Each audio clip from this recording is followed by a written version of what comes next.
క్రీస్తులోని సహోదర సహోదరీలారా, ఒకప్పుడు సెమినేరియన్లుగా కొంతమంది పూజారుల కోసం వచ్చిన సన్నని నీలిరంగు ఎయిర్మెయిల్ లేఖలను మేము నిశ్శబ్దంగా గుర్తుపెట్టాము. దాతలు వారి పరిచర్యలు వృద్ధి చెందేలా చూసుకుంటున్నారని నిర్ధారించే దృశ్య రుజువు. మేము వారిని మెచ్చుకున్నాము మరియు బహుశా వారిని చూసి అసూయపడ్డాము. నేడు మేము లేఖల కోసం కాదు, మా పాస్పోర్ట్లలో స్టాంపుల కోసం వెతుకుతున్నాము. చర్చిలో విజయం భౌతిక శ్రేయస్సు మరియు ప్రపంచవ్యాప్త పరిధి ద్వారా కొలవబడింది. అయినప్పటికీ సువార్త నిజంగా ముఖ్యమైన వాటిని మాత్రమే లెక్కించమని మనల్ని ఆహ్వానిస్తుంది. ఆదికాండము నుండి ప్రకటన వరకు లేఖనం దేవుడు అణచివేయబడిన వారి రక్షకుడని పేరు పెట్టింది. ఆమోస్ ఉరుముతూ పేదలను తొక్కేవారికి మరియు భూమిలోని పేదలను అణిచివేసేవారికి శ్రమ కీర్తనలు పాడుతున్నాయి. ప్రభువు అపరిచితుడిని రక్షిస్తాడు, అనాథ మరియు విధవరాలిని ఆదుకుంటాడు. సమాజ మందిరంలో యేసు తన లక్ష్యాన్ని ప్రకటించాడు. పేదలకు శుభవార్త తీసుకురావడం, బందీలకు స్వేచ్ఛ, అణచివేయబడిన వారికి స్వేచ్ఛ. పశువుల తొట్టిలో జన్మించి ఆస్తులు లేకుండా మరణిస్తూ మనం తన సంపదలో పాలు పంచుకునేలా పేదరికాన్ని స్వీకరించాడు. మరియు ధనవంతుడు మరియు లాజరు ఉపమానంలో మన ప్రభువు క్రూరత్వాన్ని కాదు, ఉదాసీనతను ఖండిస్తాడు, మన స్వంత ఇంటి గుమ్మం వద్ద బాధను చూడలేకపోవడం. ఇది ఐచ్ఛిక బోధన కాదు. పేదరికంతో అణచివేయబడినవారు చర్చి వైపు నుండి ప్రాధాన్యత గల ప్రేమకు పాత్రులు అని కాటేచిజం ధృవీకరిస్తుంది. సెయింట్ ఆంబ్రోస్ హెచ్చరించాడు, మీరు పేదలకు మీది ఇవ్వడం లేదు, మీరు వారిది పునరుద్ధరిస్తున్నారు. అగస్టీన్ ఇలా ప్రకటించాడు, ధనవంతుల మితిమీరినవి పేదల అవసరాలు. మన కాలంలో పోప్ ఫ్రాన్సిస్ ఈ పిలుపును ప్రతిధ్వనిస్తున్నాడు. చర్చి పేదగా మరియు పేదల కోసం ఉండాలి, అట్టడుగున ఉన్నవారిని భారాలుగా కాకుండా సువార్త హృదయాన్ని మోసేవారుగా విలువైనదిగా భావిస్తుంది. అయినప్పటికీ చాలా తరచుగా మన పారిష్లు ఓదార్పు కోసం స్వర్గధామాలుగా మారుతాయి. మన బడ్జెట్లు మరియు ప్రాధాన్యతలు బాధపడేవారి అవసరాల కంటే మన సౌలభ్యాన్ని ఎక్కువగా పోషిస్తాయి. మేము పేదలను క్రీస్తు మిషన్లో భాగస్వాములుగా కాకుండా నిష్క్రియాత్మక గ్రహీతలుగా పరిగణిస్తాము.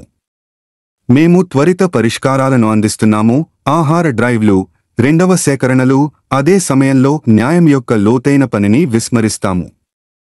పేదల ఎంపిక దాతృత్వం కంటే ఎక్కువ డిమాండ్ చేస్తుంది. ఇది మనల్ని సరళతకు పిలుస్తుంది.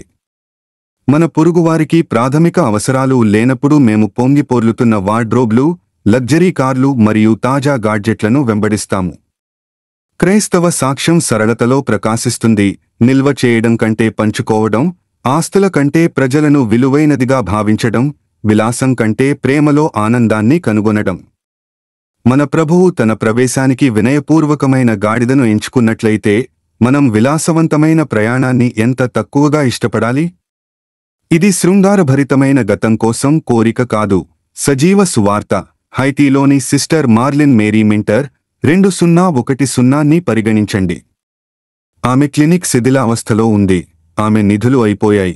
అయినప్పటికీ ఆమె బాధలను వదులుకోవడానికి నిరాకరించింది. ఆమె చర్చి ప్రాంగణాలను ట్రయాజ్ టెంట్లుగా మార్చింది, ఫార్మసిస్టులతో క్రెడిట్ గురించి చర్చలు జరిపింది మరియు అంతర్జాతీయ సహాయం మొదట పేద పొరుగు ప్రాంతాలకు చేరేలా చూసింది. ఆమె ప్రత్యేక హక్కు ద్వారా కాకుండా అణగారిన వారితో సంఘీభావం ద్వారా ప్రాణాలను కాపాడింది.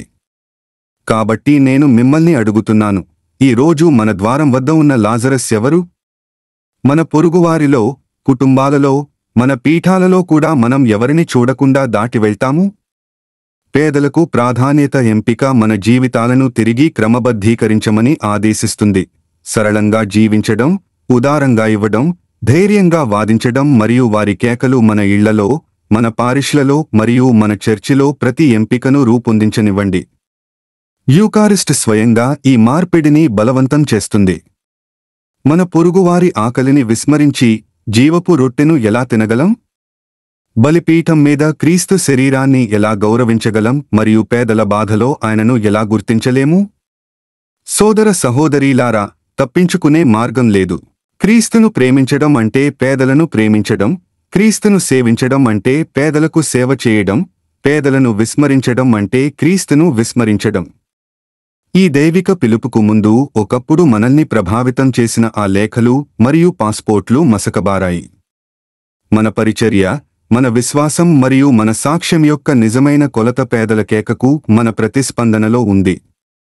మన ద్వారం వద్ద ఉన్న లాజరుకు మన కళ్ళు తెరవబడాలని, మన హృదయాలు ఉదాసీనత నుండి కరుణకు రూపాంతరం చెందాలని మరియు మన చర్చి నిజంగా పేదవారి కోసం మరియు పేదల కోసం మారాలని ప్రార్థిద్దాం.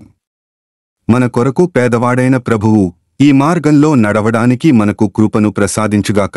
తద్వారా ఆయన ముందు నిలబడి మనం ఇలా వింటాము: వీరిలో అల్పులకు మీరు ఏమి చేసినా మీరు నా కోసం చేశారు. ఆమెన్.